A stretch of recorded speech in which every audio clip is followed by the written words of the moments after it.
बड़े दुर्लभ भाग्य प्रकाशित हुए हैं, तब हमको वृंदावन लाया गया और ये सौभाग्य प्राप्त हुआ।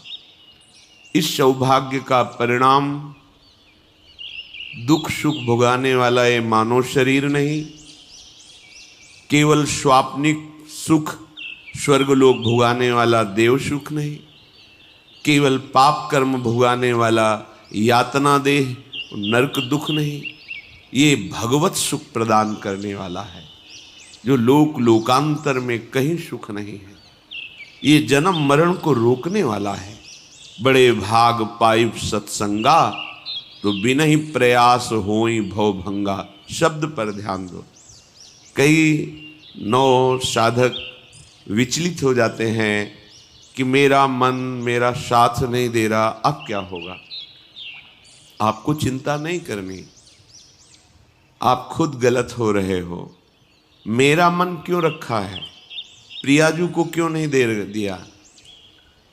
बहुत प्रयास करने पर भी जब सफलता नहीं हाथ लगती है तो उसे हार कहते हैं, और हार तभी सार्थक है जब वो प्रियाजू के चरणों में समर्पित कर दी जाए।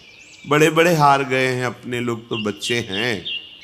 गोस्वामी तुलसीदास जी कह रहे हैं, हौ हार्यो कर जतन विविध विधि अतिशय प्रबल अजय, तुलसीदास बस होए तबहि जब प्रभु पेरक बरजय। तो दे दो ना उनको मन, फिर चिंता क्यों करते हो। अगर मन प्रभु के हवाले कर दो, वो ठीक कर लेंगे। उनको कोई मेहनत नहीं पड़ेगी ठीक करने में, वो अपने जन्म के जन्म व्यतीत होते जा रहे हैं। मन को आज तक हम राजी नहीं कर पाए। बहुत किया मनमानी, अब मन को हमारे गुरुदेव के वचनों के अनुसार चलना होगा। अब मन को शास्त्र सम्मत आचरण करने होंगे। आप थोड़ा मन से हटिए। मन में जो एक तदात्म भाव ले बैठे हो, यही तुम्हारी दुर्गति का कारण हो रहा है। तुम मन नहीं हो, तुम्हारा एक यंत्र है मन। तुम थोड़ा अलग हट करके देखिए, फिर ये डर जाएगा। आप तदात्म हो रहे हैं, इसीलिए आप इस पर विजय प्राप्त नहीं कर पा रहे।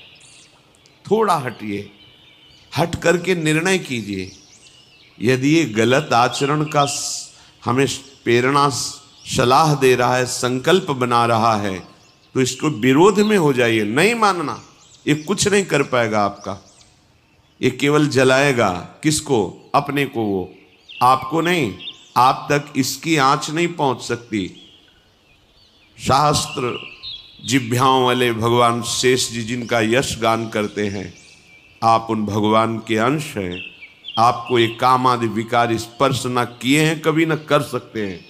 ये मन पर हावी होते हैं, और मन को आपने अपना स्वरूप मान रखा है, इसलिए आपसे दुराचार बन जाता है, पापाचार बन जाता है।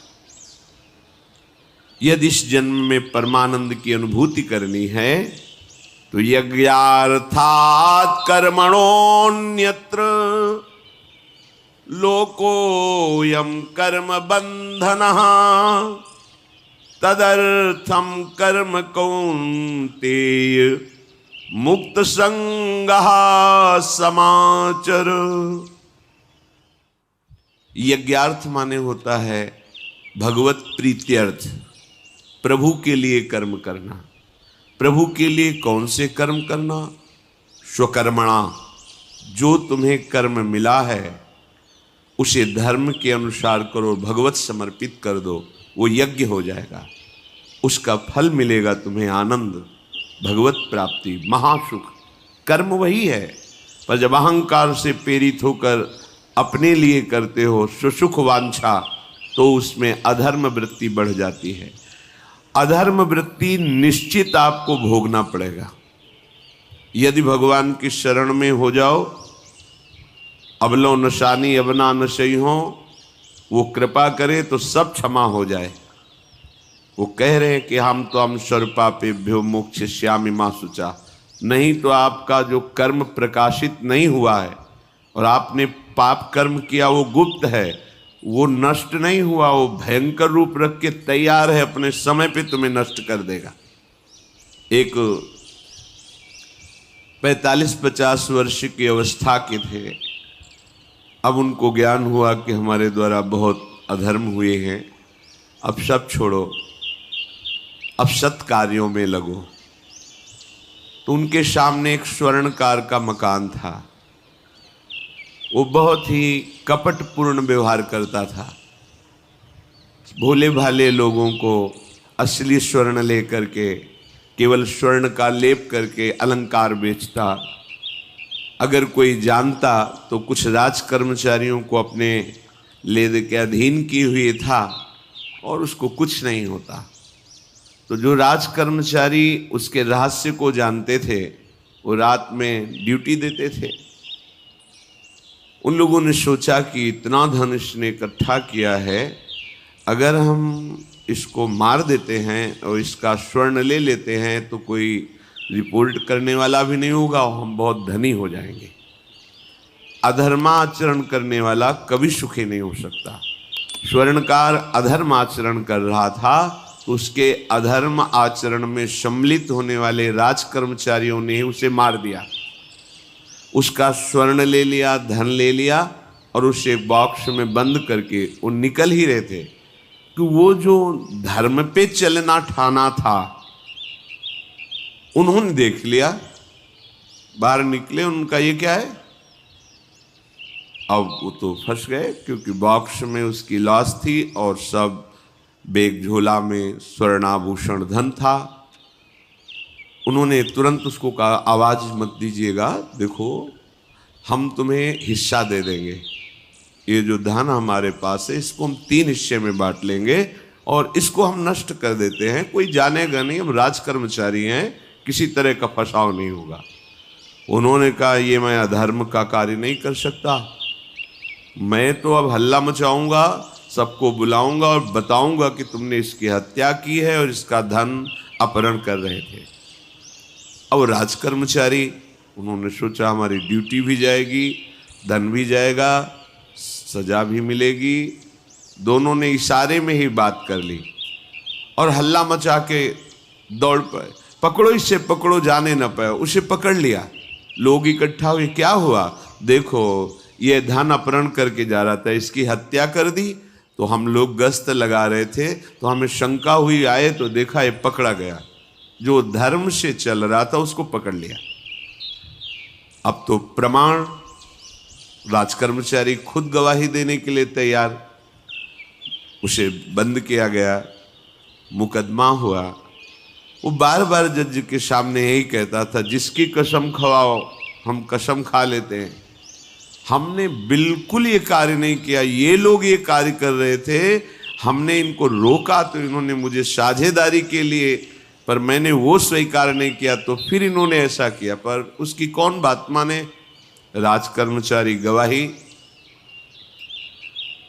मुकदमा लंबा खिंचा, उसे जेल में रखा गया। हर बार आके वो यही प्रार्थना करता, कई वर्ष तक चलता रहता मुकदमा, जेल का उसे बड़ा कष्ट भोगना पड़ता। वो विचार करता कि मैं अगर हिस्सा ले लेता तो बच जाता, लेकिन धर्म से चल रहा था तो देखो मुझे कष्ट भोगना पड़ा। मुझे लगता है भगवान के दरबार में न्याय नहीं है, धर्म रक्षा नहीं करता, ऐसा लगता है। एक दिन आया और रो करके यही बात कही जज के सामने कि मुझे लगता है भगवान नहीं है, क्योंकि मैं बार बार सत्य को साक्षी करके कहता हूं कि मैंने ये कर्म नहीं किया और मुझे दंड दिया जा रहा है, मुझे क्लेश दिया जा रहा है धर्म से चलने के कारण। अगर मैं सम्मिलित हो जाता तो मुझे तीसरा हिस्सा मिलता और बिल्कुल बात शांत होती। ये क्या धर्म है, कहां भगवान है। जज ने इस पर गौर किया, कई वर्ष वो जेल भोगता रहा, मुकदमा चलता रहा। तब जज ने गौर किया कि बार बार ये कहता है इसकी जांच की जाए, तो हत्याकांड होते ही रहते हैं। एक शव आया वहां, जज ने मंगवाया था, जो पोस्टमार्टम के लिए जाता है, मंगवाया और कहा देखो इसका कोई नहीं है, अंतिम संस्कार के लिए अपने ही लोगों को जाना है। तो 2 कर्मचारी जो थे सरकारी, जो स्वर्ण चोरी में सम्मिलित थे, उनको और उसको, कहा कि बस तुम थोड़ी देर नदी के किनारे बैठे रहना, हम और लोगों को लेकर के आते हैं। और एक आदमी को छुपा के बैठा लिया और राज कर्मचारी नदी के किनारे शव को लेकर बैठे। उसको देखा, जिसको बहुत कष्ट दिया जा रहा था, सारा आरोप उसके ऊपर था, जो धर्म से चल रहा था। उसे कहा माना नहीं ना, अगर मान लेता तो तीसरा हिस्सा भी मिल जाता, बात वहीं खत्म हो जाती है। देखा, फंसा दिया, तेरे को आजीवन कारावास मिलेगा, कोई नहीं बचा सकता तेरे को। मेरी बात नहीं मानी, कह रहा था हल्ला मचाऊंगा, ऐसा वैसा, अब भोग। तो जज के द्वारा जो एकांत में बैठाला हुआ आदमी था, उसने पूरी बात सुनी। इसीलिए ये नाटक रचा गया था। तीनों को बुलाया और कहा तुम निर्दोष हो उस धर्मात्मा से। स्वयं इनकी आवाज से हमने सुना, ये कह रहे थे जो तुम बात कह रहे थे। तो उसने कहा कि ये तो ठीक है, अब निर्णय ठीक कर दिया, लेकिन अब कई वर्षों से मैं दंड भोग रहा था, ये कौन सा न्याय है? किस अपराध के कारण? मैं तो धर्म से चल रहा था, इसमें किंचन मात्र मेरा कोई अपराध नहीं था, फिर कई वर्ष से मैं सजा क्यों भोग रहा था? बार बार प्रताड़ना, नाना प्रकार के कष्ट क्यों भोगा मैं?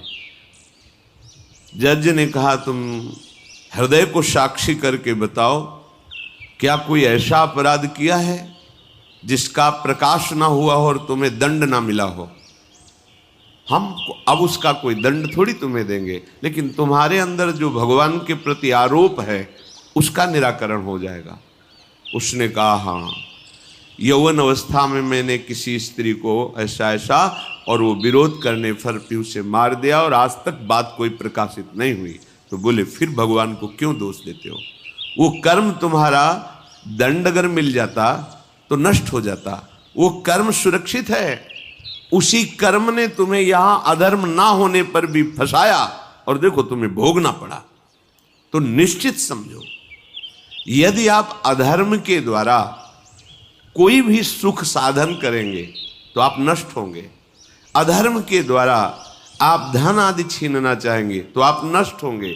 अधर्म कर दिया है और उसका प्रायश्चित नहीं हुआ तो वो कर्म सुरक्षित है। ऐसी जगह फंसाएगा जहां 100% आपने कोई अपराध नहीं किया पर आपको उसका दंड भोगना पड़ेगा। फिर आपको लगेगा कि न्याय में अन्याय हो रहा है, कोई भगवान नहीं है। देखो मैंने बिल्कुल कसम खा के कहता हूं पाप नहीं किया, पर ये पाप का जो आरोप लगा वो पूर्व पाप आकर के तुम्हें दंडित कर रहा है। अब इस कर्म विधान को ये बहिर्मुख लोग क्या जानते हैं? तभी कहते हैं अरे कहाँ भगवान, कैसे भगवान? आज तुम धर्म से चल रहे हो, लेकिन कल तुमने जो कर्म किया तो तुम शरणागत होकर भजन के द्वारा उसको नष्ट नहीं किया ना, तो सुरक्षित है। अवश्य में भोक्तव्यम कृतम कर्म शुभाशुभम। इसलिए श्री भगवान आदेश कर रहे हैं यज्ञार्थात् कर्मणोन्यत्र लोकोयम कर्म बंधनः तदर्थम कर्म कौन्ते मुक्त संगः समाचर। मुक्त हो जाओगे, न काम तुम्हें अधीन कर पाएगा, न पाप अधीन कर पाएगा, परमानंद में डूब जाओगे। केवल प्रभु के लिए कर्म करो।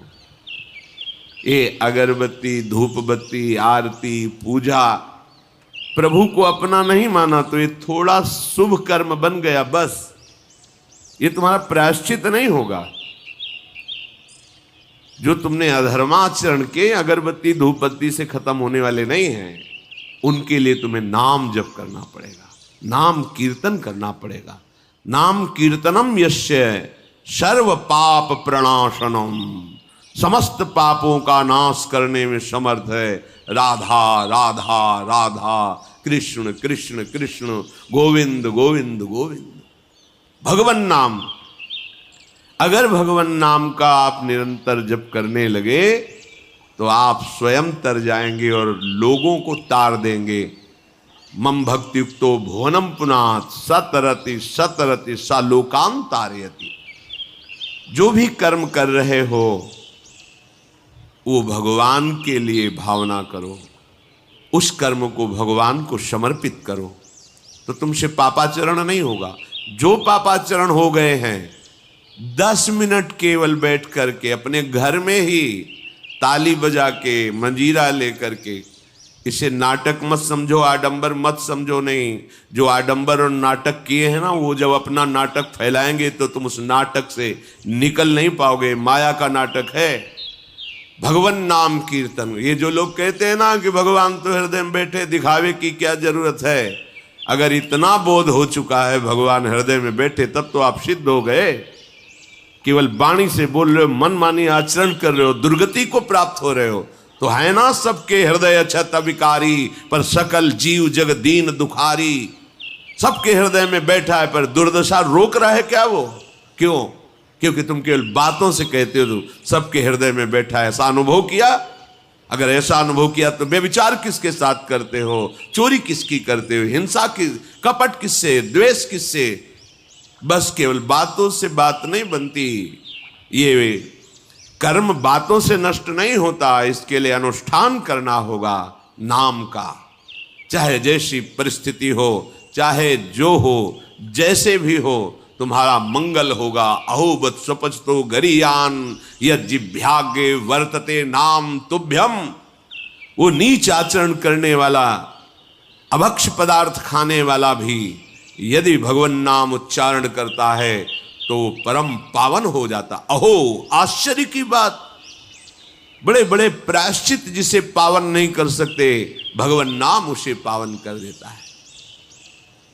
जैसी हरिवंश विचार के मनुज देह गुरु शरण गई, सकई तो सब पर पंच तजी कृष्ण कृष्ण गोविंद कही। कृष्ण कृष्ण गोविंद क्या जाता है? हम तो ये नहीं कह रहे कि तुम नहा के जपो, तुम ऐसा जैसे हो, जहां हो, गोविंद गोविंद, राधा राधा राधा वल्लभ श्री हरिवंश, तुम पावन हो जाओगे प्यारे। तुम्हारी दुर्गति, तुम्हारी विपत्ति, तुम्हारी उन्नति में जो बाधक कर्म है उनको नष्ट करो। किसी से भीख मांगने की जरूरत नहीं, कृपा की। अगर नाम जप नहीं तो कहीं भी भाग के चले जाओ, देख लो तुम्हें क्या मिलता है। नाम जप करो, तुम स्वयं देने वाले बन जाओगे। मांगना मिट जाएगा जन्म जन्म का। विश्वास करो, जैसे भी हो। नहीं छोड़ पा रहे गंदी बातें, शुरू करो। नाम को तो अंदर लाओ, वो तुम्हें इतनी सामर्थ्य देगा, सब छूट जाएगा, सब छूट जाएगा। विश्वास करो। आज तक जितने बड़े बड़े ऊंचाई के पद पर पहुंचे हुए महात्मा हैं, सबके मूल में नाम पाया गया। निरंतर नाम जप, निरंतर अभ्यास करने से होता है। विश्वास करो, इसके बराबर न तीर्थयाटन है, न कोई अन्य साधन है।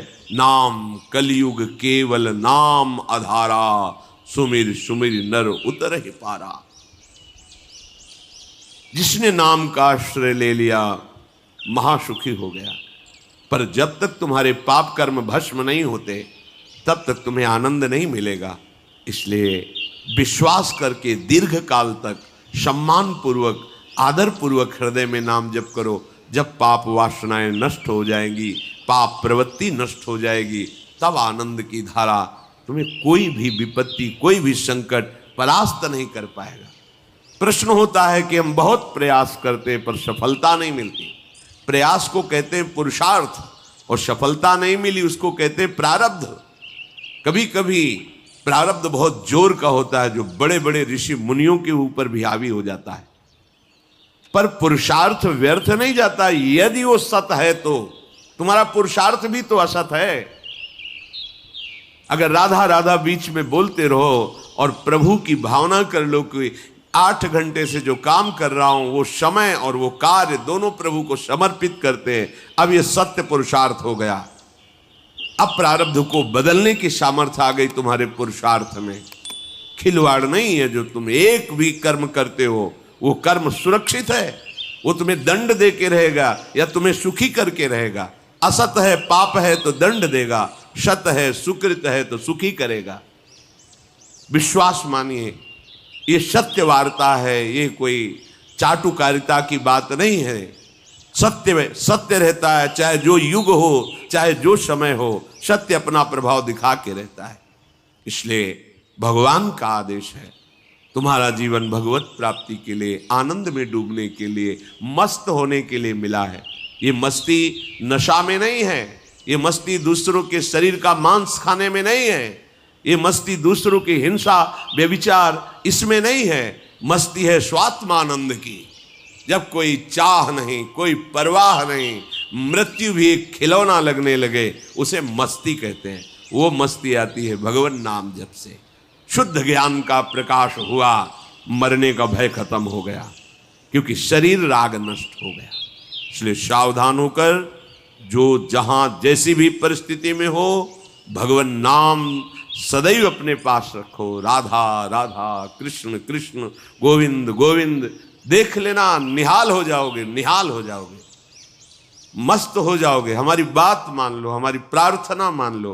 कुछ इसमें नहीं लगता, इसमें न पैसा देने की बात कह रहे, ना कोई संयम नियम की बात कर रहे। जैसे बने, मन नहीं लगता, मत लगने दो, ये बड़ा दुष्ट है। ये लगता है हमें दुर्गति कराने के लिए। अगर इसकी हाँ में हाँ मिलाओगे तो ऐसे निंदनीय कर्म कराता है, घृणा होती है अपने मन से। देखो ना, झांक के देखो ना मन को, कभी ये तृप्त नहीं हुआ। वही गंदी बात, वही गंदा चिंतन, वही गंदे आचरण की प्रेरणा। इस दुष्ट को मित्र मानते हो, ऐसे मन को? जो हमारा खास दुश्मन है वो मन है। वासनाओं में फंसा हुआ, वासनाओं की प्रेरणा करने वाला दुश्मन मन है। इस मन को डंडे से मारो। डंडा है हरिनाम। जितना जपोगे मन उतना ही सावधान रहेगा। कृष्ण कृष्ण, गोविंद गोविंद गोविंद, निरंतर रटन करो। राधा राधा राधा। क्या जाता है? जिह्वा से नाम उच्चारण कर रहे, शरीर से अच्छे कर्म कर रहे हैं, विचार अपने आप पावन होने लगेंगे। विचार पावन हुआ तो महात्मा हो गया, चाहे वो गृहस्थ हो, चाहे वो विरक्त हो। तो ध्यान दीजिए, हमारे पुरुषार्थ को प्रबल करने वाला और प्रारब्ध को नष्ट करने वाला एक ही महान समर्थ है, भगवान नाम। इसके सामने कोई साधन बराबरी नहीं कर सकता। ये महामहिम नाम भगवान का है, भगवान को भी अधीन करने की सामर्थ्य रखता है।